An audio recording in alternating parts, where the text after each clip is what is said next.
చేశారు. 150 మంది లిస్టులు తయారు చేసి వాళ్ళ పాసులన్నీ రద్దు చేస్తున్నారు. ఎక్కడైనా కాంట్రాక్ట్ వర్కర్ అనేటువంటి దానికి పద్ధతి ఏమిటంటే కాంట్రాక్టర్ నోటీస్ ఇవ్వాలి. ఎందుకు తొలగిస్తున్నాడో చెప్పాలి. నోటీసులో కారణాలు కూడా ఉండాలి. దీనికి ఏ పద్ధతి లేదు.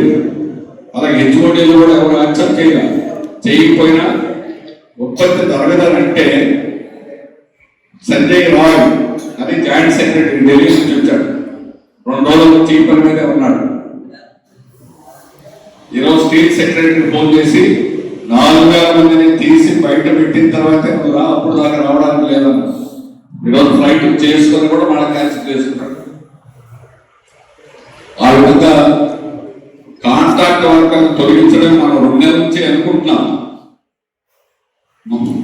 లోపల ఏదో గందరగోళం జరుగుతుందని అయినా కూడా మనం చాలా సమయంతో పద్ధతిగా మన నిరసన తెలియజేస్తూ ఇప్పటిదాకా ఉన్నాం.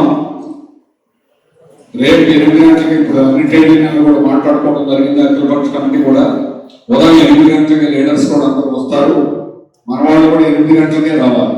అందుకని డిపార్ట్మెంట్ మీరు అందరికీ ఫోన్ చేసి 9:30 డ్యూటీలు వచ్చినట్టు రాకండి, 8 గంటలకే రావాలి. మీరు 30 ఏళ్ల నుంచి 40 ఏళ్ల నుంచి మీ జీవితాలంతా కూడా అర్పించి కంపెనీకి పనిచేశాం. మనం చేసిన త్యాగం వల్లనే ఈరోజు స్టీల్ ప్లాంట్ లో 32 లక్షల 3.2 మిలియన్కి ఉన్న కెపాసిటీని మన శ్రమ ద్వారా వచ్చే లాభాలతో 7.3 మిలియన్ టన్నుల సామర్థ్యాన్ని తెచ్చుకున్నాం. ఎవరు ఒక్క రూపాయి ఇవ్వాలి. కేంద్ర ప్రభుత్వం 58,000 కోట్ల రూపాయల పన్ను చెల్లించాం. 58,000 కోట్ల రూపాయలు. గవర్నమెంట్ మొత్తం పెట్టిందే 4,849 కోట్లు. 5,000 కోట్లు కూడా లేదు. ఇంత త్యాగాలతో అభివృద్ధి చేసినటువంటి దీన్ని ఎలాగైనా ప్రైవేట్ వాళ్ళకి ఇవ్వాలి అని కేంద్ర బీజేపీ ప్రభుత్వం చేస్తున్నటువంటి కుట్ర. దీన్ని రాష్ట్ర ప్రభుత్వం ఆపలేకపోయింది. రాష్ట్రంలో అత్యధిక మెజార్టీ శ్రీనివాస్ గారు చెప్పింది, శ్రీనివాస్ చెప్పింది, నాకు ఎంత మెజార్టీ వచ్చిందంటే స్టీల్ ప్లాంట్ కోసమే నాకు ఓట్లు వేశారు. ఎందుకు గత ప్రభుత్వం చేయలేకపోయింది, ఆపలేకపోయింది. మీరు ఆపడానికి వాళ్ళకి అధికారం ఇచ్చారు. కానీ వాళ్ళు కూడా ఏమీ చేయలేరు, ఆపలేదు. ఏమిటంటే మన తెలుగుదేశం నాయకులు చెప్తున్నారు, ఏపీ అంటే ఏ అంటే అమరావతి, పి అంటే పోలవరం. ఇవి ఉండేనంట. 3 లేవు, స్టీల్ ప్లాంట్ లేదు. అందుకని ప్రభుత్వం తరఫున రాష్ట్ర ప్రభుత్వం, కేంద్రం ఈరోజు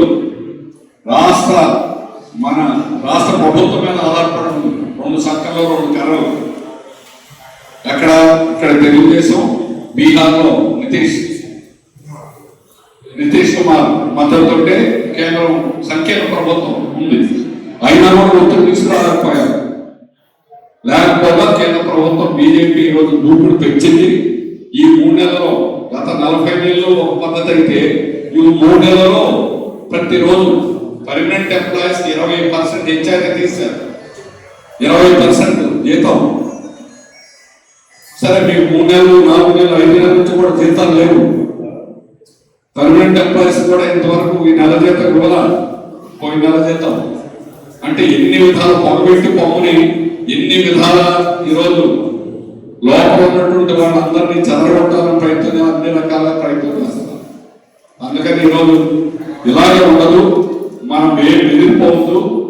ఏమి ఇప్పుడు ఒకసారి కాదు, మీరు కానీ 85 నుంచి తీసుకుంటే నాకు 85 నుంచి తెలుసు. ప్లాంట్ ఆపేశారు. ప్రారంభంలో 1700 కోట్లు ఖర్చు పెట్టిన తర్వాత ప్లాంట్ అక్కర్లేదు, ఆపేశారు. కానీ అప్పటి నుంచి ఇప్పటిదాకా కొన్ని 100 పద్ధతుల్లో దీన్ని ఆపాలని ప్రయత్నం చేశారు. కానీ అన్ని సందర్భాల్లో కూడా గవర్నమెంట్ ఫెయిల్ అయింది. మనమే విజయం సాధించాం. ఇప్పుడు కూడా ఖచ్చితంగా మనం విజయం సాధిస్తాం. మనం పట్టుదలగా ఐక్యమత్యంగా నిలబడడం ఏకైక మార్గం, రెండోది లేదు.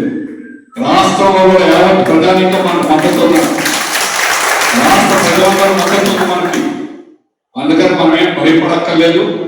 కానీ డిసిప్లైన్ గా పనిచేయాలి, డిసిప్లైన్ గా నిర్ణయాలు చేయాలి.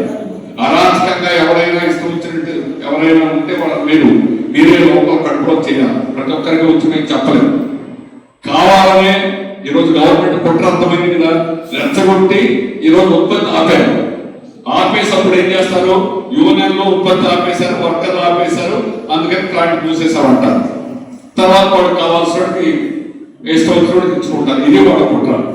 అందుకని మనం ఇది అనుభవంలో పెట్టుకొని మనం ఎంత ప్రశాంతంగా చేయాలో, ఎంత పద్ధతిగా చేయాలో చేయండి. లోపల మనం చెప్పుకుంటారు కేవలం గారు ముందు ఇందాక మీరు రాగానే మాట్లాడుకున్నాం. రేపు బయట ఉన్నవాడు బయటే ఉండడం, లోపల ఉన్నటువంటి వాడు లోపల కూడా అలా చేయండి. లోపల ఉన్నవాడు బయట ఉన్నవాడు, మన లీడర్స్ ఒకరు బయట ఉంటారు, ఒకరు లోపల ఉంటారు. ఎందుకంటే లోపల ఉన్న బయటకు రాగలవాడు, బయట వాళ్ళు లోపలికి వెళ్ళడానికి ఉండదు. అందుకని అవన్నీ జాగ్రత్తలు తీసుకొని ఉంటే రేపు అయిన తర్వాత ఇప్పుడు పోరాట కమిటీ మళ్ళీ అందరం కూడా కలిసి మాట్లాడుకొని పోవడం. మీటింగ్ అయింది ఇక్కడ మన ఆఫీస్ లోనే, పోరాట కమిటీ మీటింగ్ అయింది. అప్పటికి ఇంకా సమాచారం పూర్తిగా రాలేదు, ఏదో తయారవుతుంది అది ఇది అనుకున్నాం. సాయంత్రానికి సమాచారం వచ్చింది. అందుకని మళ్ళీ కూర్చొని మాట్లాడుకుంటాం, ఏం చేయాలో అనేటువంటి నిర్ణయించుకుంటాం. ఏదైనా గవర్నమెంట్ మన మీద రాయేసేదానికి అవకాశం ఇవ్వకూడదు. టైం పడుతుంది, సమయంతో మనం చేయాలి. అందుకని మనం ఎలా చేయాలో, దీన్ని ఎట్లా ప్రభుత్వాన్ని వాడు తప్పు చేస్తున్నాడని ప్రజలందరూ ఏదైతే చూపించి ఉమ్మోసేటట్టుగా ఈ ప్రభుత్వం మీద వ్యతిరేకత వచ్చేటట్టుగా చేయాలి. అది చేయగలం మనం. రాష్ట్రంలో రేపు 1వ తేదీ మొత్తం స్టూడెంట్స్ చదువుతున్నారు. మన వైజాగ్ స్టీల్ ప్లాంట్ లో, వైజాగ్ ఆంధ్ర యూనివర్సిటీలో రేపు మీటింగ్ జరుగుతుంది. Save steel plant students committee అని రేపే ఏర్పడుతున్నాం. వారం రోజుల నుంచి వాళ్ళతో మాట్లాడుతున్నాం. ఈ రోజు రక్తదానంతో భగత్ సింగ్ జయంతి ఈరోజు దాంతో స్టార్ట్ చేశారు. రేపేమో మీటింగ్ ఉంది. దాంట్లో కూడా అన్ని యూనివర్సిటీలో, ఆంధ్రప్రదేశ్ అన్ని యూనివర్సిటీలకి దీన్ని వైజాగ్ స్టీల్ ప్లాంట్ ఎలా రక్షించాలనేటువంటి ఉద్యమాన్ని ఎలా తీసుకెళ్లాలని కొల్లా రాజమోహన్ గారు అని 66లో అప్పుడు యాజిటేషన్ ఉద్యమానికి నాయకత్వం ఇచ్చిన డాక్టర్ కొల్లా రాజమోహన్, ఆయన మార్నింగ్ ఫ్లైట్కి వస్తున్నారు. ఆయన కూడా అక్కడ స్టూడెంట్స్ దగ్గరికి వెళ్ళి వాళ్ళకి మద్దతు ఇవ్వడం, ఈ ఉద్యమాన్ని చేయాలని వాళ్ళని ప్రోత్సహించడానికి.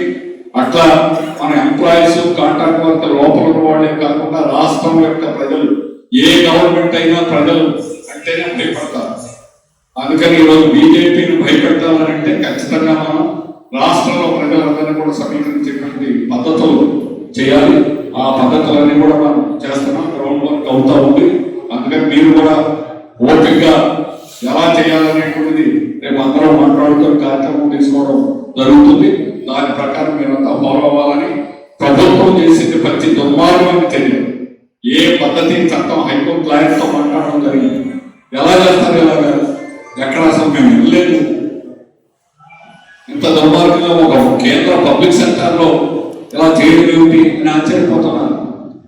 హైకోర్టు లాయర్తో మాట్లాడడం, సుప్రీంకోర్టు లాయర్తో కూడా మాట్లాడడం, మన ఆల్ ఇండియా లీడర్స్తో తప్పనిసరిగా కూడా ఫోన్ చేయడం జరిగింది. మన అందరూ సలహాలు తీసుకుంటాం.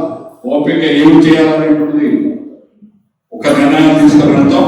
అందుకని మీరు అందరూ కూడా మన యొక్క కర్మశిక్షణ ప్రకారం, పద్ధతి ప్రకారం ఈ ఉద్యమాన్ని జయించడానికి ఒక పద్ధతి ప్రకారం తీసుకెళ్లాలని కోరుతూ ఈ అవకాశం ఇచ్చే మీ అందరికీ ధన్యవాదాలు తెలియజేస్తున్నాను. Welcome to our YouTube channel. Don't forget to like, subscribe and share the videos.